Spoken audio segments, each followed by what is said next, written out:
দুনিয়ার জিন্দেগিতে থাকাকালীন যে মহান রব্বুল আলামিন জান্নাতে যাওয়ার জন্য যে রব্বে কারীম মানুষ সৃষ্টি করেছেন এবং মানুষ জান্নাতে যাবে তার জন্য একটা কিতাব দিয়ে গিয়েছেন। বলেন তো সেই কিতাবটার নাম কি? বলেন বলেন। মানুষ জান্নাতে যাবে, আল্লাহ রাব্বুল আলামিন মানুষকে সৃষ্টি করেছেন একমাত্র তার দাসত্ব এবং গোলামি করার জন্য, এবং আমার এই সমস্ত বান্দাগুলো জান্নাতে যাবে এই জন্য আল্লাহ রাব্বুল আলামিন সুন্দর করে আমাদের জন্য একটা কিতাব রেখে গিয়েছেন। বলেন তো সেই কিতাবটার নাম কি? সম্মানিত হাজিরিন, সেই কিতাব থেকে আজকে আমরা দূরে না কাছে? আল্লাহ রাব্বুল আলামিন বলেন, নবীকে সম্বন্ধ করে বলেন, এই কিতাব আমি আপনার পরে দিয়েছি, এজন্যই দিয়েছি। কেন দিয়েছি? যাতে করে আপনি আমার যে সমস্ত বান্দাগুলো গুমরাহির পথে চলাফেরা করবেন, রবের পথ থেকে শয়তানের বাতানো পথে তারা চলবে, এই কিতাব আমি আপনার পরে এজন্যই দিয়েছি যাতে করে আমার ওই সমস্ত বান্দাগুলোকে নিয়ে এই গাইডলাইন ফলো করে, এই কিতাবকে অনুসরণ করে আমার এই বান্দাগুলোকে নিয়ে আপনি জান্নাতে যেতে পারেন। এই জন্য আল্লাহ রাব্বুল আলামিন আমাদের জন্য কোরআনটা একটা গাইডলাইন হিসাবে নাযিল করেছেন। সুবহানাল্লাহ। আল্লাহ রাব্বুল আলামিন সেই মেসেজটুকু আমাকে আপনাকে জানিয়ে দিচ্ছেন কোরআনুল কারীমে 14 নম্বর সূরা, সূরা ইব্রাহিমের 1 নম্বর আয়াতে আল্লাহ তাআলা আমাদেরকে সুন্দর করে মেসেজ দিয়ে জানিয়ে দিচ্ছেন, কিতাবুন আনজালনাহু ইলাইকা লিতুখরিজান নাসা মিনাদ যুলুমাতি ইলান নূর। জোরে বলি আল্লাহু আকবার।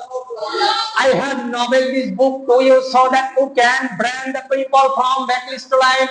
আল্লাহ রাব্বুল আলামিন বলেন, এই কিতাব আমি নাজিল করেছি যাতে করে আপনি আমার ওই সমস্ত বান্দাগুলোকে যারা অন্যায়, অবিচার, জুলুম, অত্যাচার, যারা অন্যায় পথে চলবে, গুমরাহির পথের দিকে চলে যাবে, অন্ধকার পথের দিকে ধাবিত হবে, এই কিতাবটা আমি এজন্যই দিয়েছি যাতে করে আমার বান্দাদেরকে নিয়ে অন্ধকার পথ থেকে আপনি হেঁটিয়ে নিয়ে এসে, সরিয়ে নিয়ে এসে আপনি আলোর দিকে নিয়ে যেতে পারেন। এজন্য আমি আপনার উপরে এই কিতাবটা গাইডলাইন স্বরূপ নাজিল করেছি। সুবহানাল্লাহ। এই কিতাবটা নাজিল করেছে কাদের জন্য বলেন?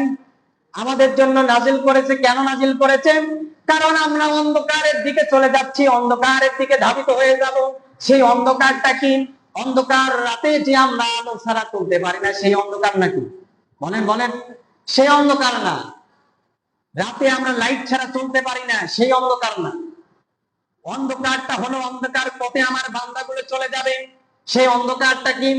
অন্ধকার হলো সুদ, অন্ধকার হলো ঘুষ, অন্ধকার হলো অপরাজনীতি, অন্ধকার হলো অপসংস্কৃতি, অন্ধকার হলো অশ্লীলতা, অন্ধকার হলো বেহায়াপনা, অন্ধকার হলো মিথ্যা কথা বলা, অন্ধকার হলো বেপরদায় চলাফেরা করা, অন্ধকার হলো ভাইয়ের সম্পত্তি যার ক্ষমতা রয়েছে অন্যায় ভাবে দখল করা।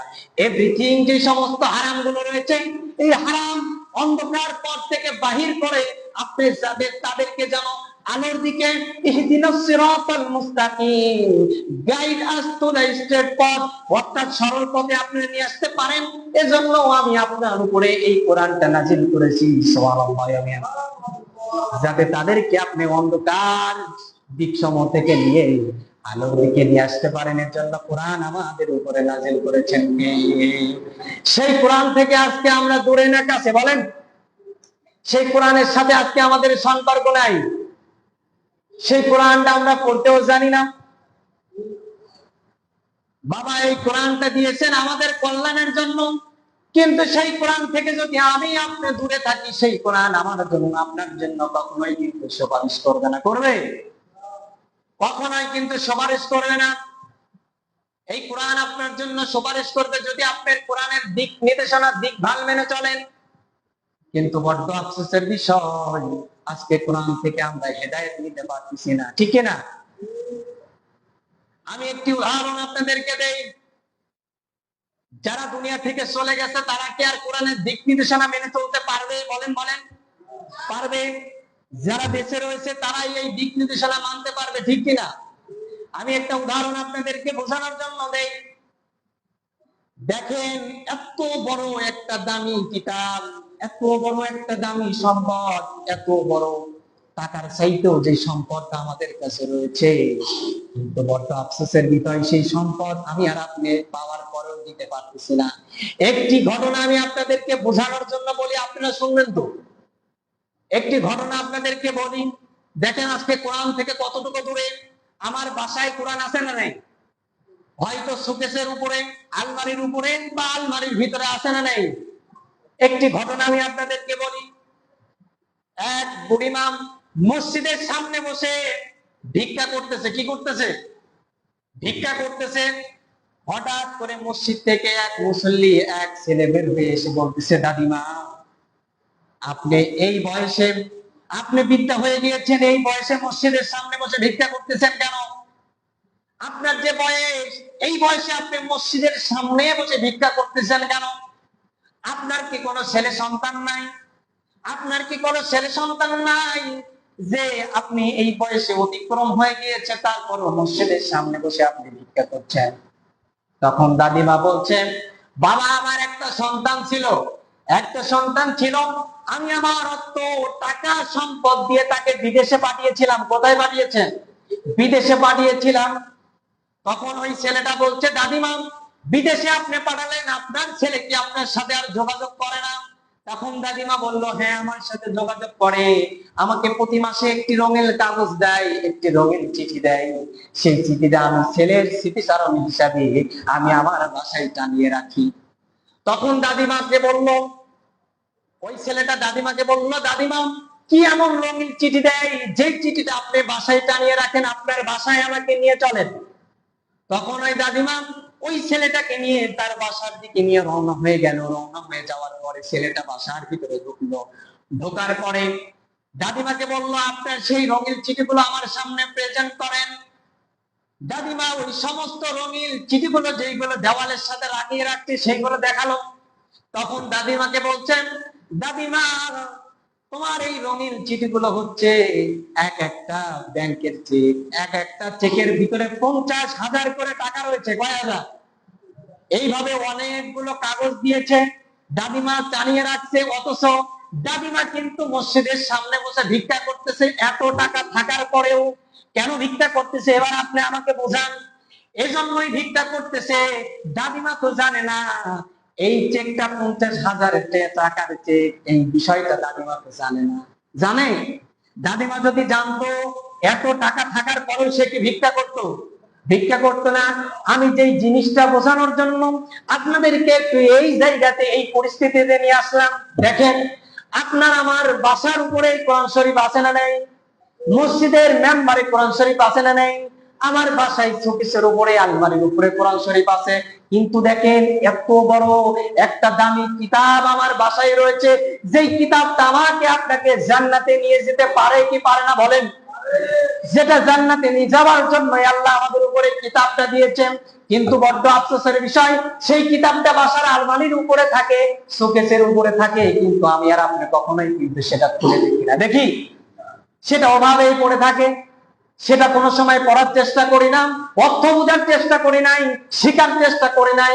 এখন বলেন, আপনি ওই দাদিমার মতো হইলেন কি হইলেন না বলেন? এই কিতাবটা আপনার তখনই উপকারে আসবে যখন এই কিতাবটা আপনি খুলবেন, যখন এই কিতাবটা অনুসরণ করবেন, তখন দেখতে পারবেন আমার অন্যায় অবিচার গুলো আমি কি করতেছি, সমস্ত দিক নির্দেশনা এই কোরআনে দেওয়া আছে না নাই বলেন? এই কোরআন থেকে আপনি তখন উপকৃত হতে পারবেন যখন এই কোরআনটা খুলে আপনি পড়বেন, অনুধাবন করবেন, অনুকরণ করবেন, কোরআন অনুযায়ী জীবনযাপন করবেন। তখন আপনিও দাদিমার মতো, জানার পরে আপনিও দাদিমার মতো তখন আর বেকার হবেন না। তখন আপনিও তখন সফল কাম ব্যক্তিদের অন্তর্ভুক্ত হয়ে যাবেন যদি এই কোরআনটা আপনি অনুধাবন করেন। সম্মানিত হাজিরিন, এজন্য সেই কোরআনের সাথে আমাদের সম্পর্ক রাখার দরকার আছে না নেই? সেই কোরআনের সাথে আমাদের সম্পর্ক ভালো রাখার দরকার আছে না নেই? কারণ এই কোরআনটা আমাদের জন্য আল্লাহ পাক দিয়েছেন। আমরা চোখটা বন্ধ করলেই কিন্তু আর কোরআনের দিক নির্দেশনা মানতে পারবো না। যারা দুনিয়া থেকে চলে গিয়েছে, তারা কি আজকে এই কোরআনের দিক নির্দেশনা মানতে পারবে বলেন? পারবে? তারা চাইলেও দুনিয়ার জিন্দেগি তারা আসতে পারবে না। কেন আসতে পারবে না? আমি যদি আপনাদেরকে একটু নিয়ে যাই, আমার মতো কত বন্ধু আজকে আপনাদের পাশে গোরস্থান কোথায়? আপনাদের গোরস্থান কোথায়? এই সামনে। সেই গোরস্থানে আমার মতো, আপনার মতো, আপনার কত বন্ধু, আপনার বাবা, আপনার দাদা দাদি ঘুমিয়ে আসে না? নাই? নাই? তাহলে আমি আর আপনি যে চলে যাব না এর কি কোনো গ্যারান্টি আছে নাকি? আপনার যে সমস্ত আত্মীয় স্বজন গুলো চলে গেল, তারা কি চাইলেই আর ব্যাক করে কি এই কোরআনের দিক নির্দেশনা এসে মানতে পারবে? পারবে? তাহলে যে দিনগুলো আমাদের থেকে চলে গেছে, সেই দিনগুলো নিয়ে আফসোস করার কিছু নাই। আপনি যদি আপনার পরবর্তী ফিউচারটাকে আপনি বোঝেন যে আমি ভুল পথে ছিলাম, আমাকে সঠিক পথে চলতে হবে, আপনার এই যে অনুতপ্ত হওয়া, যদি রবের কাছে আপনি সিদ্ধ হয়ে যদি রবের কাছে ক্ষমা চান, রব আমি ভুল করে ফেলেছি, আপনার চাইলে পিছনের গোনা মাফ করে দিতে পারেন কি পারে না? আপনাকে এজন্যই আমি বলছি